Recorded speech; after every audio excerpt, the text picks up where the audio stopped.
ሕይወትዎን ከማይጠበቅ አደጋ መታደግ ይፈልጋሉ? የእውነተኛ ኃይልዎ መነሻ በዝምታ ውስጥ ተደብቋል። ዛሬ ለሌሎች በፍጹም መናገር የሌለብን 7 ምስጢራዊ ነገሮች እገልጽላችኋለሁ። እነዚህን 7 ምስጢሮች መጠበቅ ለሌሎች በእርስዎ ላይ የሚኖራቸውን ተጽዕኖ ይቀንስልዎታል። ጥበብ ሕይወት ቻናልን ላይክ፣ ሰብስክራይብ በማድረግ ይጀምሩት። ምስጢር 1 የወደፊት ዓላማዎችና እቅዶች። ለምሳሌ ሥራ ስለመልቀቅ፣ አዲስ የንግድ ሥራ ስለመጀመር ወይም ትልቅ የሕይወት ለውጥ ስለማድረግ ቀድሞ ማውራት። ምክንያቱም የሰዎች አሉታዊ አስተያየትና ጥርጣሬ የጀመርነውን ሥራ እንቅፋት ሊሆንብን ይችላል።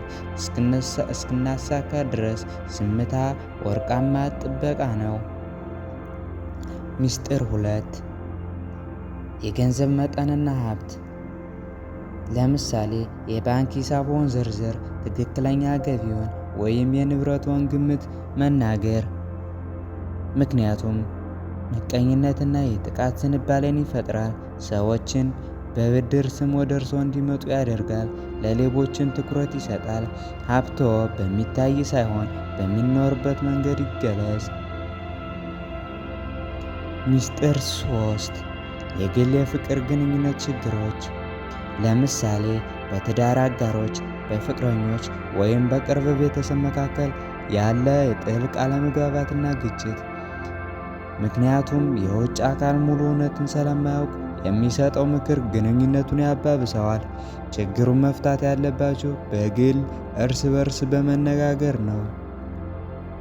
ምስጢር 4 የፈጸሟቸው በጎ ሥራዎች ዝርዝር። ለምሳሌ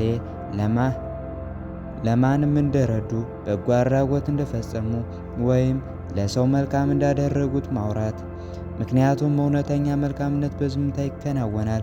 ሽልማትዎ ከሰዎች ምስጋና ሳይሆን ከውስጣዊ ሰላማዊና መንፈሳዊ እርካታ መሆን አለበት። ምስጢር 5 ጥልቅ ድክመቶችና ፍርሃቶች። ለምሳሌ በጣም የሚፈሩት ነገር፣ የብቃት ማነስ ስሜት ወይም ግላዊ የውስጥ ጭንቀትዎን መናገር። ምክንያቱም አንዳንድ ሰዎች ድክመታችሁን ተጠቅመው እርስዎን ለማጥቃት ወይም ለመቆጣጠር ሊሞክሩ ይችላሉ። ድክመቶችዎን በራስዎ ይስሩበት፣ ለሌሎች ግን ጥንካሬውን ብቻ ያሳዩ። ምስጢር 6 የቤተሰብ ወይም የጎሳ ምስጢሮች። ለምሳሌ በቤተሰብ አባላት መካከል ያለፉት ጥልቅ ስህተቶች፣ አስፈሪ ክስተቶች ወይም የግል ታሪኮች። ምክንያቱም ምስጢሮቹ የሌሎችም ናቸው። እነዚህን ነገሮች ይፋ ማድረግ የቤተሰብዎን ክብርና መተማመን በእጅጉ ይጎዳል። ምስጢር 7 ያለፈው ዘመን ታላላቅ ውድቀቶችዎ። ትልቅ የገንዘብ ኪሳራ፣ የፈጸሙት ከባድ ስህተት ወይም በሕይወትዎ ያመለጦት አጋጣሚ። ምክንያቱም ያለፈ ስህተት የሕይወት ትምህርት እንጂ ለመናገር ያለ ርዕስ መሆን የለበትም። ሰዎች ያለፈውን እንጂ አሁን እየሰሩበት ያለውን ለውጥ ላያዩ ይችላሉ። ትኩረታችሁ በአሁኑ ጊዜያዊ ግስጋሴያችሁ ላይ ይሁን። የዝምታ ኃይል ወይም ዘ ፓወር ኦፍ ሳይለንስ አስተምህሮ በዝምታ እና በግል መስራት ታላቅ የኃይል ምንጭ ነው። ምስጢርህን ስትጠብቅ ያልታወቀውን የተጽዕኖ ኃይል ትፈጥራለህ። ሰዎች ምን እያሰቡ ወይም ምን እያደረጉ እንደሆነ በማያውቁበት ጊዜ የበለጠ ይፈሩሃል ወይም ያከብሩሃል። እንግዲያ ውድ ተመልካቾቻችን እነዚህን 7 ምስጢሮች ጠብቁ። ምስጢር 1 የወደፊት ዓላማዎችና እቅዶች። ምስጢር 2 የገንዘብ መጠንና ሀብት። ምስጢር 3 የግል የፍቅር ግንኙነት ችግሮች። ምስጢር 4 የፈጸሟቸው በጎ ሥራዎች ዝርዝር። ምስጢር 5 ጥልቅ ድክመቶችና ፍርሃቶች። ምስጢር 6 የቤተሰብ ወይም የጎሳ ምስጢሮች። ምስጢር 7 ያለፈው ዘመን ታላላቅ ውድቀቶችዎ።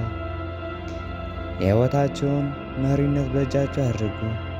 ቪዲዮውን ከወደዱት ላይክ ያድርጉ፣ ለሌሎች ሸር ያድርጉ እና ቻናላችንን ሰብስክራይብ ያድርጉ። በሚቀጥለው ቪዲዮ እስከምንገናኝ ድረስ ቸር ሰንብቱ።